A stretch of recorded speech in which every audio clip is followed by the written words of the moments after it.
Et bonjour à tous, c'est Cine, j'espère que vous allez bien. On se retrouve aujourd'hui pour une vidéo sélection jeux de société Harry Potter avec Lolo, salut. Salut!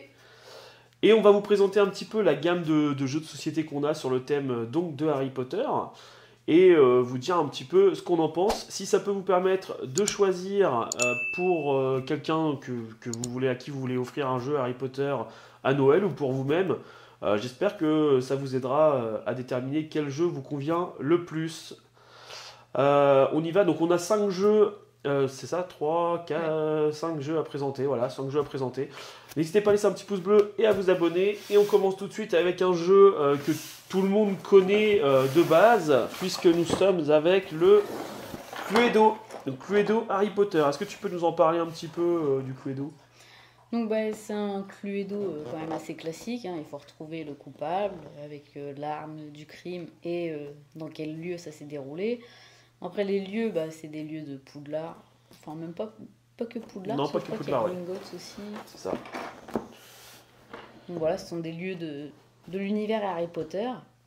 Les personnages, pareil, les méchants, et même les objets sont des objets magiques d'Harry Potter, hein. C'est ça. Donc on va retrouver le balai, on va retrouver comment dire, Le collier, là, le collier, voilà, le collier maudit. Et, on va retrouver tous les objets d'Harry Potter. On va retrouver donc les personnages d'Harry Potter, hein, ce qui est normal. Hein. Et puis enfin, c'est pas un meurtre en fait, c'est un enlèvement. Ouais. Hein, et voilà, ils sont restés soft là-dessus. Il y a quelques petites mécaniques qu'on va trouver supplémentaires par rapport au jeu de base du Cluedo, comme la poudre de cheminette, donc, qui existait déjà dans le Cluedo sous une autre forme. Ouais, c'est les passages secrets en fait. C'est ça, parce que ça permet. Mais Ça permet du coup, on peut pas les utiliser indéfiniment, les passages secrets dans celui-là. ouais, Parce que la poudre de cheminette, on peut aussi la perdre avec des cartes malus. c'est ça. Donc on va lancer un dé au début de la partie qui va parfois nous faire tirer une carte malus, une carte événement, on va dire, ou des fois nous faire tourner, comment dire, les roues qui sont aux quatre coins du plateau, qui va nous permettre en fait de bloquer ou de débloquer des passages entre les maisons. Donc ce jeu est relativement plutôt cool, hein, c'est un bon Cluedo. Ça change, le Cluedo, le Cluedo standard, je suis pas trop fan. Après, Harry Potter, ça rajoute une petite touche en plus au Cluedo. Donc c'est plutôt sympa. Ok, t'as autre chose à dire sur le Cluedo? Non, on va passer tout de suite donc au deuxième jeu qui n'est autre que le Trivial Poursuite. Alors le Trivial Poursuite, on a fait une petite vidéo d'ailleurs, n'hésitez pas à aller la voir avec le fou, en fonction des réponses, on mange des bonbons Harry Potter, c'était plutôt sympa, on a bien rigolé. Il y a deux versions, il y a cette version-là et la version avec le plateau. Donc nous on a choisi cette version-là, hein, parce qu'après il suffit de prendre un plateau d'un autre. On a déjà un plateau de Trivial Pursuit. Ouais, c'est ça. Donc autant utiliser le plateau. Je crois qu'il est pas très cher, il doit être à 20 euros celui-là à peu près. C'est pas 15 euros 15 euros même, ouais, oui, c'est ça, je crois qu'il était 15 euros, il était même moins cher. N'hésitez pas à suivre la chaîne d'ailleurs, parce que je vais faire certainement des petits lives avec des questions Harry Potter, hein, vraiment des lives sur le thème d'Harry Potter. J'utiliserai d'ailleurs ce Trivial Poursuite pour poser les questions. Bon, il n'y a pas grand chose à dire dessus, hein, c'est un Trivial Poursuite, il y a des questions qui sont plutôt difficiles.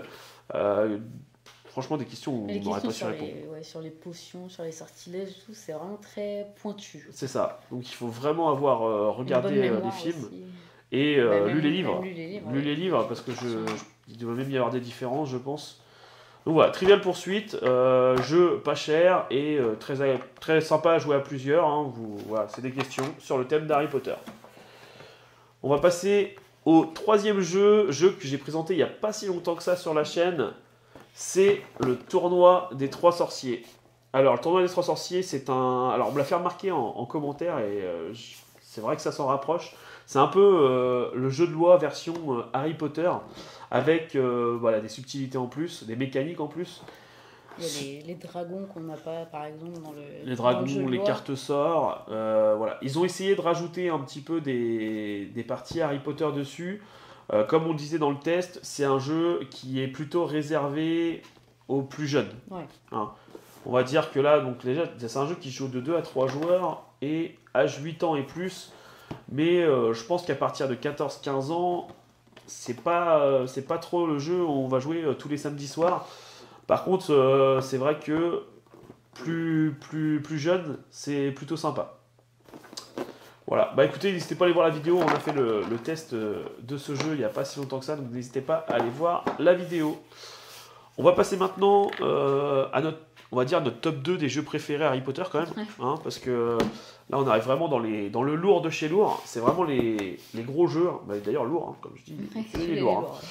Une année à Poudlard, c'est un des premiers jeux que j'ai présenté sur la chaîne. C'est le premier. Même. C'est le premier jeu Harry Potter que j'ai présenté sur la chaîne. Et sincèrement, ça reste un des meilleurs jeux d'aventure Harry Potter. Je dis bien d'aventure, c'est un jeu qui se vaut compétitif, même s'il y a une partie coopération si on est 5, mais pas en dessous. Et il se joue jusqu'à 8 joueurs, de 1 à 8 joueurs. Vous pouvez le jouer tout seul, hein. Si vous voulez vraiment faire l'aventure Harry Potter, vous jouez tout seul. Qu'est-ce qu'on peut dire sur ce jeu ? En fait, c'est un jeu où on doit remplir des missions afin d'avoir un certain nombre de points. C'est des points de coupe, je crois. Les points de la coupe de feu, oui. Ouais. Et la coupe des maisons, hein. Je sais plus. Vous gagnez des points en fait, et c'est ce qui va vous permettre de gagner la partie. Voilà. Vous allez avoir des missions à réaliser, donc il y a des cartes missions qui vont être tirées au hasard.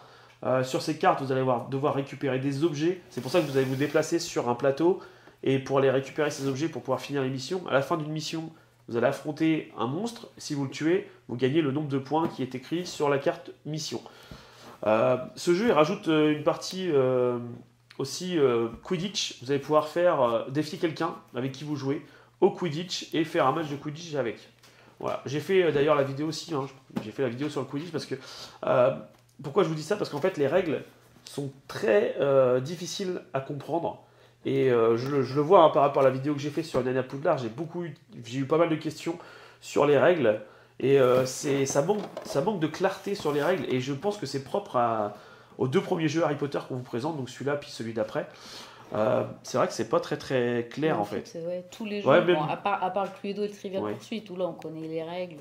Mais c'est vrai que même le tournoi des 3 sorciers, on a eu des cas où on s'est demandé qu'est-ce qu'on doit faire, comment ça se passe, etc. C'est vrai que c'est pas évident de faire une règle très complète, mais ces jeux-là manquent vraiment d'explications, et c'est vraiment dommage. À côté de ça, le jeu est vraiment super. Celui-là, on a passé quelques temps dessus, pas autant que le premier qu'on va vous présenter, mais celui-là, on a passé pas mal de temps dessus. En fait, ouais, on a passé pas mal de temps avant d'avoir l'autre, en fait. C'est ça. Après, à qui est destiné ce jeu ? Bon, je dirais que, comme ils disent, hein, de toute façon, c'est à partir de 7 ans.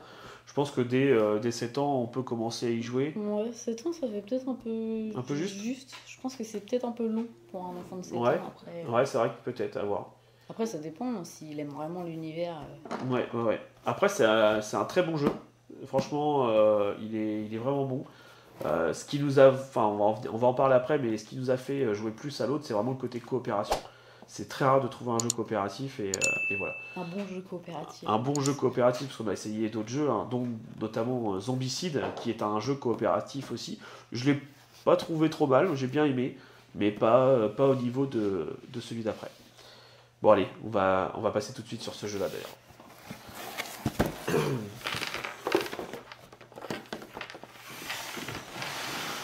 Et donc, le fameux jeu qui est pour ma part le number one des jeux de société, que ce soit Harry Potter ou pas Harry Potter, hein. Franchement, c'est la façon dont il est présenté, qu'il est tourné, enfin la façon qu'on joue dans ce jeu, c'est vraiment top. C'est Hogwarts Battle, voilà. Donc pareil, hein, je l'ai présenté sur la chaîne, mais on va vous en parler. Qu'est-ce que tu en penses de jeu ? Nous déjà, on a la version anglaise. C'est vrai. Le premier tome est sorti en français, après les 2 autres, je sais pas. Je crois qu'il n'y a que le... En fait, il y a des extensions, on va en parler après. Mais en gros, ce jeu est sorti qu'en anglais pendant très longtemps. Très très longtemps, il était qu'en anglais. Et là, il est sorti depuis peu en français. Donc c'est plutôt cool pour ceux qui ont vraiment du mal avec l'anglais. Par contre, nous, on a trouvé que l'anglais sur ce jeu rajoutait un certain charme et nous permettait d'être plus coopératif. Encore, on rajoute encore un cran. Mais vraiment, le fait on communique beaucoup en fait sur ce jeu parce qu'on se dit tiens ça veut dire quoi, de vraiment comprendre la carte, etc. C'est vraiment plutôt sympa et ça permet de rapprocher un peu les gens qui jouent et c'est plutôt cool. Pour vous expliquer brièvement, vous avez un plateau avec des ennemis un tas d'ennemis qui vont venir au fur et à mesure. et vous allez devoir les affronter. C'est un deck building, donc vous allez devoir aussi acheter des cartes, parce que vous commencez qu'avec 10 cartes au départ, avec des petites piécettes, vous allez devoir acheter vos cartes, etc., et vous faire votre deck, et affronter les ennemis à tour de rôle, sachant qu'à chaque tour, vous piochez une carte qui va vous donner un malus, ou vous embêter pour toute la partie, quoi. Faut savoir que en temps de jeu, donc celui-là c'est de 2 à 4 joueurs, là vous avez 7 jeux en un.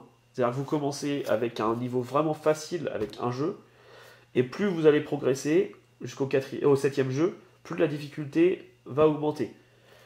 Et ce qui est vraiment bien, c'est qu'ils ont suivi ce jeu, puisqu'ils ont fait 2 extensions. Donc la première, c'est, comment il s'appelle, The Monster Box of Monsters. Ouais, The Monster Box of Monsters, pardon. Qu'est-ce qu'elle rajoute de plus? Par exemple, celle-là, elle rajoute les créatures. Donc, parce que, comme je vous parlais d'ennemis tout à l'heure, ça s'appelle les vilains. Et bien là, il rajoute des créatures avec d'autres façons de les tuer, etc.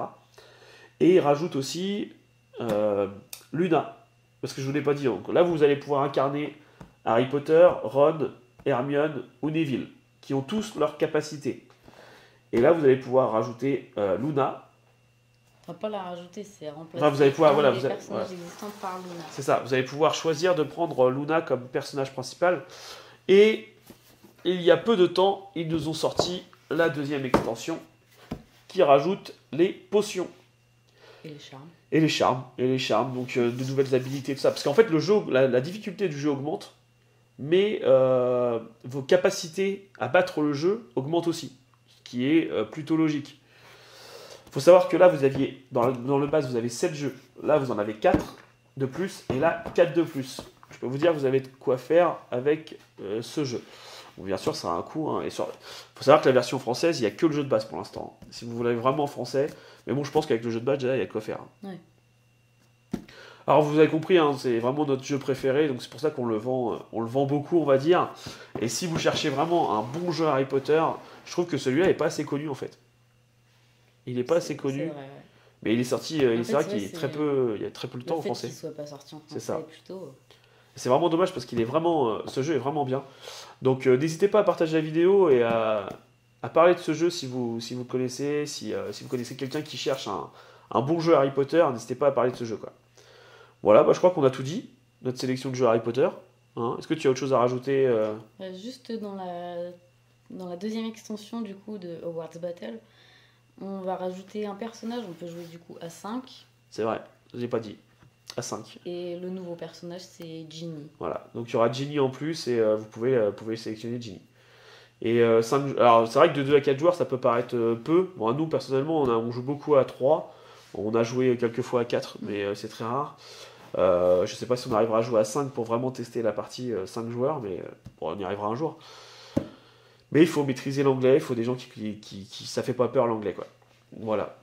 Bon écoutez, je pense que c'est tout ce qu'on a à dire sur le jeu Harry Potter. Après il existe d'autres jeux bien sûr qu'on n'a pas présenté. Écoutez, ce sera tout pour cette vidéo. N'hésitez pas à dire en commentaire, à poser vos questions sur les jeux en commentaire. Hein, s'il y a un jeu qui vous intéresse, si vous avez des questions sur un jeu en particulier, n'hésitez pas. Et je vous dis à bientôt pour une prochaine vidéo et on se retrouve en live bientôt. Allez, ciao. Salut.